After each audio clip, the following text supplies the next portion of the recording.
Let's React Andy this shit. So this is Solving the Plague of Disappointing Games by Riloe. Riloe is the guy who got to test Gray Zone Warfare. Huge fan of his videos. So yeah, let's just jump right into it.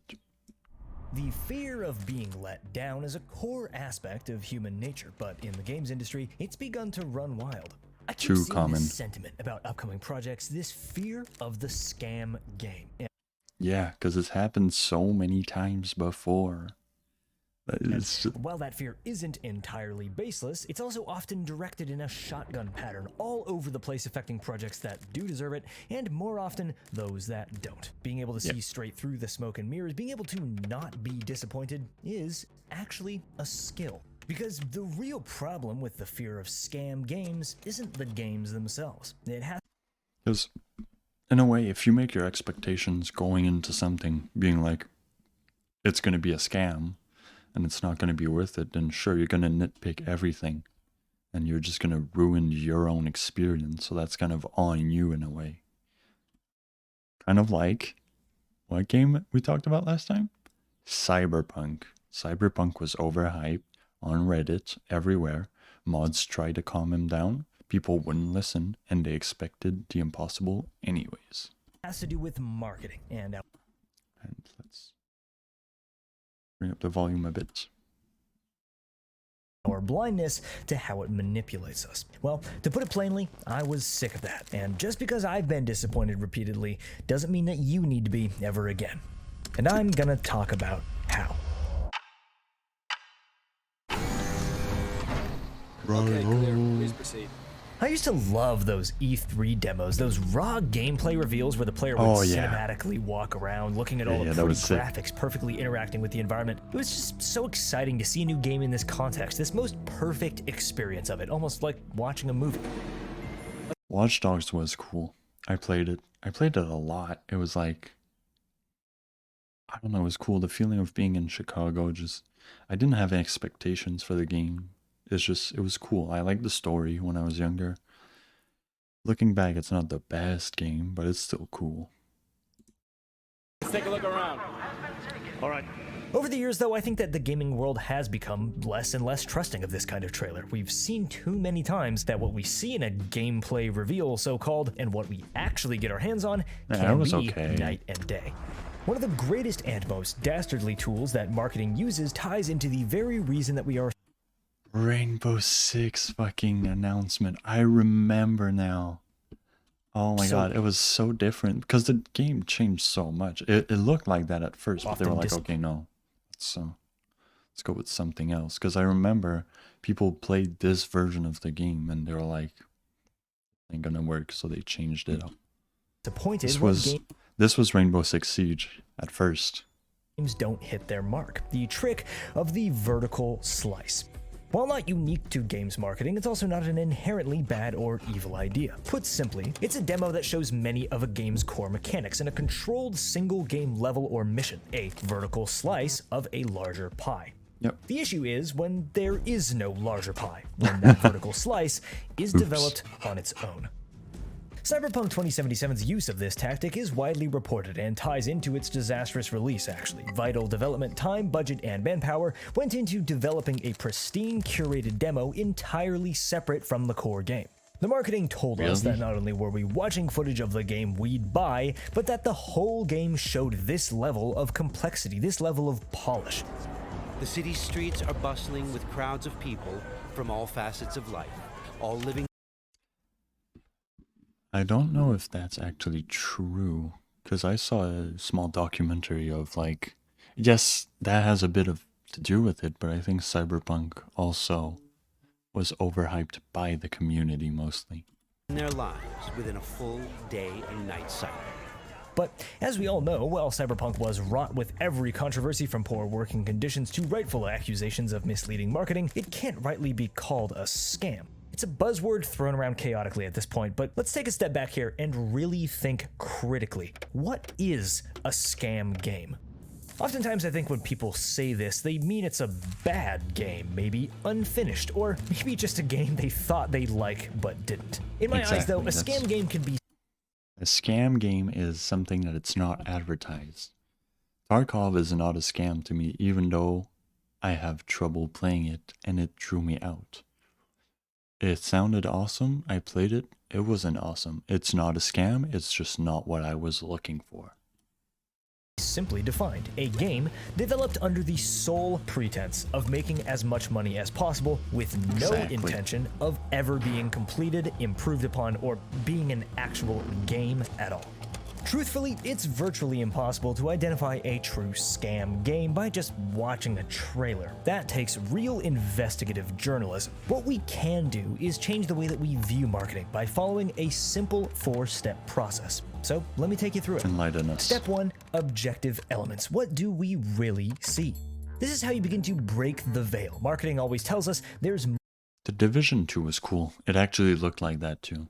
Or was that the Division 1? Anyway, Division 1 and 2, they delivered, more in my here we opinion. aren't showing you. It's one of the most clever tricks in the book. Like a magician with a magic wave of the hand, it's taking your eyes off reality and putting your head in the clouds, where the ultimate perfect game of your dreams exists. The trailer only has to set the match. Your imagination will take you the rest of the way. So that's the first step. Break free of your imagination. What do we really see? What is the core game in the gameplay trailer? Okay. But identifying the game isn't always straightforward, because what if the gameplay itself is fake? Well, let's talk about that. And in order to do so, I want to use the work of a game developer named Crimson. What did The Crimson supposed do? zombie survival MMO The Day Before really kicked off the whole scam game freakout in the indie shooter game community. You're probably real sick of hearing about it. But I often said in the years leading up to its release that I saw straight through the BS on this one. It's collectively agreed upon that the trailers for The Day Before, which garnered I don't remember this. And me being like a big like video game fan. Oh, it may be during the time where I had some personal issues and I didn't play as much. Maybe that's why I don't remember this at all. so much attention online were straight up fake, like not even footage of what most would consider a game. Crimson demonstrates how this was done by doing it himself, creating a fake trailer for a game that doesn't exist and for which he has no intention of making. This gameplay is essentially a film set, created in a game engine. He explains that animations which are polished and sleek are actually incomplete trash when viewed from the wrong client. Certain sounds and visual effects only play from one specific character's perspective. The thing that Crimson shows us with this video is that when something in a gameplay trailer seems extremely cinematic, it very Okay, so he didn't do anything wrong. He just showed us how easy it could be. well might be literally cinematic, as in faked for the specifically oriented eyes of a camera.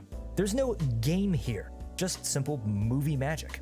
This is all to say that when I originally watched these Day Before trailers, I was looking for objective evidence of real gameplay, and I came up empty-handed. Yeah. There's no HUD, there's Once no... we've identified those objective elements, then come the next 3 steps. Could it happen? Does it matter? And finally, could it be a scam? Let me explain in detail. Okay. Those elements that we don't see, the implied ones, a game's complexity, depth, breadth, that vision we're assuming is there, but aren't objectively shown. Could it be there? Is that viable? And I'm speaking objective, evidence-based stuff, the hardware the game's supposed What killed Cyberpunk 2? usually runs on the team behind the could. game, the state of other games like it in the industry. Is what's being promised possible?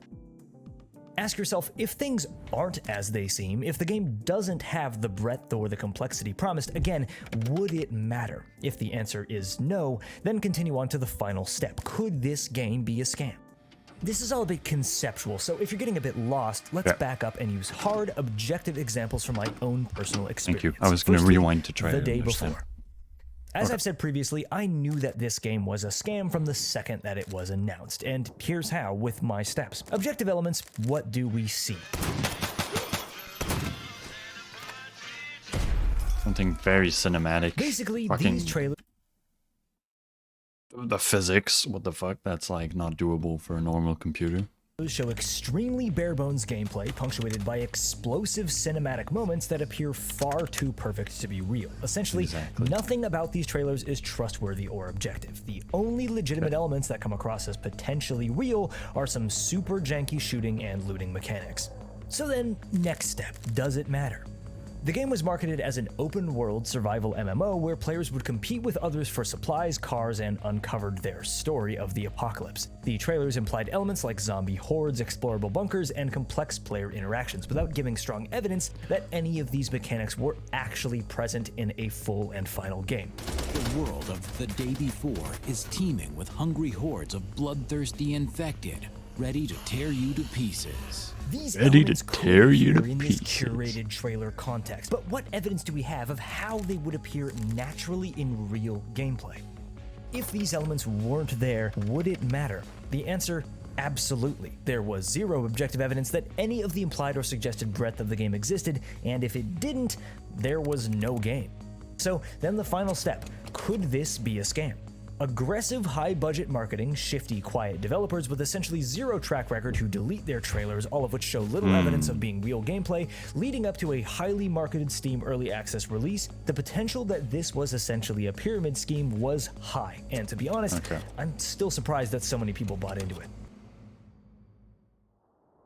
So let's look at an example where I came to a different conclusion, and I'm going to take you through my step-by-step mental process here. Gray Zone Warfare, bet you're pretty tired of hearing me talk about that. No, I'm released not. their announcement trailer in November of 2023. Yippee! Objective elements. We saw various weapons on display, some combat with AI from a distance, what appeared to be one small area, characters riding around on a helicopter, and that's about it. Okay, so the gameplay itself that we see in these trailers doesn't show much. To be honest, when I first saw it, it looked cool, but I got no impression of an actual game behind the visuals. Then we learned a bit more about the background, that it was based on Roadside Picnic, that it was an open-world PvEVP game, 42 square kilometer map, over 100 quests, etc. So now I'm intrigued, but skeptical. So again, objective elements, what we see in the trailer. You fly on a helicopter, you shoot AI. If that's all the game is, does it matter? Yes, the game claims to be much more than what it shows objectively, and its breadth is a key selling point. So, next step, is it possible? Hearing claims from the developers about their use of Unreal Engine 5 and newly developed technologies, maybe there's no way to know until we actually see it. So then, the next step, could it be a scam? Here's where the research comes in. Who are these people? After running through all these questions in my head, it was You go look at the studio, the thing, you go look at the people's profiles. Sometimes you can find these guys on LinkedIn. You see their experience. Like, these guys have been developing mobile games, but they hired a team full of PC developers to try and teach them everything. So like, it's a good blend. You see, it's not that much of a scam. You can see the research, but when you have a game and you go research and the dude's like alone and like it's promised to be this amazing thing. I'm not saying that like games that are made by one person can't be good, but it's never going to be a high FPS, like high tactical FPS with like beautiful graphics. No. It's going to be an indie game that's going to be a banger sometimes. But yeah, so I guess that's the point he's going to make, right? the first thing that I did. I dug. The company appeared to be a mobile game developer who had developed several titles I'd personally played and loved. Was their track record perfect? Of course not, whose is, but they had one. They had shipped and supported multiple titles for over a decade and were beloved by fans and critics alike. Several developers on the team had experience shipping well-renowned AAA PC titles, and some seemed to have worked at developing PC games in Gray Zone's own milsim genre niche. The developers were established workers in the industry with accolades, decades of experience, and multiple shipped titles. If the game was a scam, a shell of a title marketed solely to sell copies and then run, what would these devs have to gain? Money. What would they have to lose? Money. Everything. Oh, yeah, well, yeah, Could true. this game be a scam? My conclusion was almost certainly 100% no. The thing is, the diligence with which I researched this title, the skepticism I showed it at first, came from my platform. I wanted to know if it was something worth telling other people about. And from my conclusions, I kept following it, kept looking into it, and of course now I've actually played it, and albeit a very unfinished state. If you want to hear my thoughts on that, check out the pinned video. But that degree of skepticism shouldn't need to be required, because for most people, to be honest, a game shouldn't matter that much. It's no secret that in an interconnected online world, finding moments of solace and dependability, finding a place where we can feel at home, steadfast in our trust of something, that's not easy these days. The more we feel this, the stronger our urges for escapism. The more that we rely. Chat, just someone in chat. Step 1. Do not be disappointed. Don't buy the game day 1. Sure. Exactly. But I think we're, no, right. You're right. Actually, no, that argument works against every single counter argument I could have thought of. Yeah. Listen to this man. This man has something pretty smart going on. Someone, yes. Sorry, it was a Shuricat GMS, the #1 moderator of this channel. Gotcha. On our media for that escapism. It's almost as if we expect our media to get huger and huger, to provide more and more for us every time. And the further we place our expectations upon it, to provide for us in a most perfect way. Placing these monumental expectations, in the best cases, it sets us up to feel let down. And in the worst cases, it creates situations for us to be directly taken advantage of. That perfect game we imagine in our heads, we think it should be so easy. But guess what? It's isn't, or someone would have done it. Exactly. The brilliance of Crimson's Day Before parody is that he proved how hard, how complex, and how time-consuming game development is if you were to actually create the game people wanted the Day Before to be. Game dev is not magic. Developers cannot snap their fingers and make a perfect game in the way that movie magic can fake the impression of one. The real magic of games isn't the facade, the impression. Yes and no, he still put 300 hours into faking this game. So, yeah. It's the ability to reach through and touch the world on the other side. The closest thing to the magic of games is the passion of the people behind them. I don't advocate for blind skepticism. I advocate for educated, intentional consumerism. The thing is, when you believe everything in front of your eyes, it's very easy to have the wool pulled over them. I truly think that being uneducated on game mechanics not only lets people be easily misled, but causes rash, rampant distrust of literally anything that seems remotely interesting or ambitious. Being able to identify misleading marketing practices can help you, hopefully, be less frustrated when something doesn't turn out as it seems, and almost more importantly, actually correctly identify those projects that are promising, that are what they seem. Games are art, I do truly believe, and there's an incredible amount of hard work and talent that goes into them. Oh yeah, it really is. Like, it's just, yeah, no, it just is. It is art. To make something that requires fucking graphic design, requires programming, requires like every minute detail to count. It is an art. To that I say chef's kiss. The best ones do have a bit of magic to them, the kind that transports you somewhere, the kind you can reach out and touch. It is out there. You just need to know where to find it. Thanks for watching. Exactly. Thank you for making the video, dude.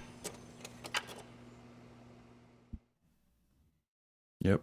I wouldn't feel okay making this video without giving massive credit to the reason I even decided to make it in the first place, Crimson, the one who made this whole video. Please, like, literally right now, go check out his work, including Suit for Hire, the game he's currently working on, but he's likely going to be doing many other interesting things in the future. I think that as gamers, interacting with the people who understand and create the stuff that we love is super important, and small indie game developers need way more support and appreciation than they get. So seriously, go check out not only his videos that I referenced in this one, but whatever it is that he's currently working on. If you did make it this far into the video, thank you first of all, and do let me know by leaving a like for the algorithm, and secondly by leaving a comment with the word nice, like before. Nice. Please subscribe if you want to hear me yap about something else, and until next time, I hope you have a great rest of your day. Cheers. Nice.